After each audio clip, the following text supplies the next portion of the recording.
Hi అండి. కృష్ణాష్టమి సందర్భంగా ప్రతి ఒక్కరికి శుభాకాంక్షలు. నేను ఎంత సింపుల్‌గా చేసుకున్నాననేది ఈరోజు మొత్తం పెడతాను వీడియోలో. ముందుగా స్నానం చేసుకొని, ముగ్గు పెట్టుకొని, కృష్ణుడికి ఎంతో ఇష్టమైన అటుకుల పాయాసాన్ని ప్రిపేర్ చేసి పెట్టాను. అటుకులు పాయాసం చేసేటప్పుడు అటుకులు క్లీన్ చేసుకొని, కడుక్కున్న తర్వాతే పాయాసంలో వేసుకోండి.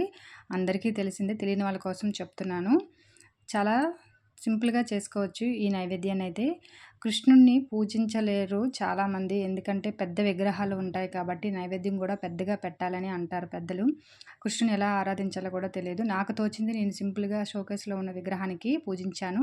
సోమవారం పడడం వల్ల శివారాధన కూడా నేను ఎవ్రి మండే చేస్తానండి. శివారాధన కూడా చేసుకున్న తర్వాత పిల్లల కోసం టిఫిన్ అంతా ప్రిపేర్ చేసి, లంచ్ కోసం ముల్లంగి పులుసు, దొండకాయ పకోడీ కూడా ప్రిపేర్ చేశాను. మొత్తం పనులన్నీ అయ్యాక ఈవినింగ్ పిల్లలు తీసుకొని టెంపుల్‌కి వెళ్ళాను. దగ్గరలో ఉన్న కృష్ణ ఆలయానికి తీసుకువెళ్ళి నైవేద్యం స్వీకరించి ఇంటికి వచ్చేసాం.